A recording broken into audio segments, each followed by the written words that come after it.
Kahapon din po sa oral argument, napag-usapan yung tungkol sa excess ba o reserve fund. Doon po sa naging argumento ni Associate Justice Ami Lazaro Javier, paano po yung naging pag-explain niya dito para lang po mas mapakinggan ng mga kapatid natin na hindi nagkaroon ng chance na makatutok dito sa oral argument. Pilit niyang tinatanong, ito pong taga PhilHealth, kung may excess ba, may reserve ba?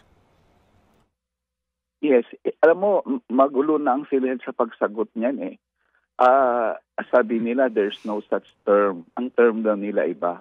In any case, sabi ni Justice Lazaro, ano man ang term nyo, kung ano ang nakalagay sa batas, yun ang sundin nyo. Mag-invento sila ng ano ba yung term nila doon, mga operationalized. Ano pa ba? Operationalized. Yes. Sabi ni Justice Lazaro, hindi, teka muna, ibaba natin sa lupa para maintindihan natin lahat. Klaro naman yung sinabi ng batas eh. Pag may accumulated reserve kayo, sobra yon, excess na yon, di ba? Ngayon, naglagay na kayo sa reserve, may sobra pa. Yun ang fund balance. Kasi Ted, tingin ko, yun ang hinahammer ng justice. Tansya ko lang Kasi doon kinuha ang parang ganito ang nangyari. Ito yung parang ko na doon sa interpretation sa nangyari. May 64 billion kayo. Naglagay kayo ng 280 sa doon sa reserve. Ngayon may sobra kayong 220. Ang sabi ngayon ng BOF, may sobra pala kayong 220. Kunin namin yon sa unprogrammed funds. Kasi balance na yon, excess na yon ng inyong reserve. Ibig sabihin, you don't need that money.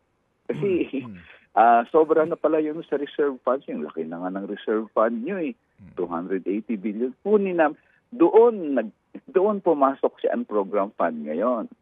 Hindi nakalagay sa batas, Ted, Hindi nakalagay sa batas na pag may sobra ka, ibigay mo sa PhilHealth, ibigay mo sa unprogrammed funds.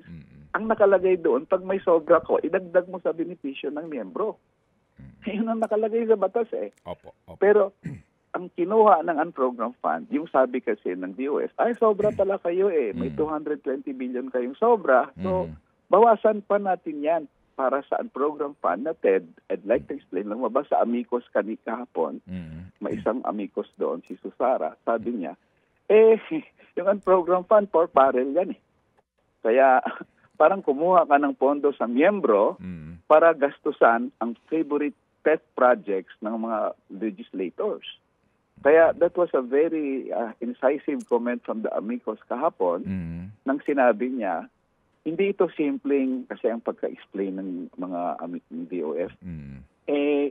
Sobrang pondo yon, di ba? Sayang yon, inefficient use of funds yon. O di kunin na lang namin. In the first place, hindi sobra yon. Para sana sa benepisyo yon.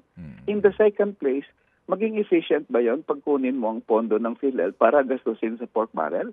O di, kumuha ka ng kumbaga savings, sabi natin. Hindi naman savings, pero sobrang pondo kunin mo para sa pork barrel. Di lalong lumala. Hindi siya naging efficient use of funds. In fact, you wasted a lot of funds for the benefit of certain individuals rather than the benefit of a lot of members or the Filipino people.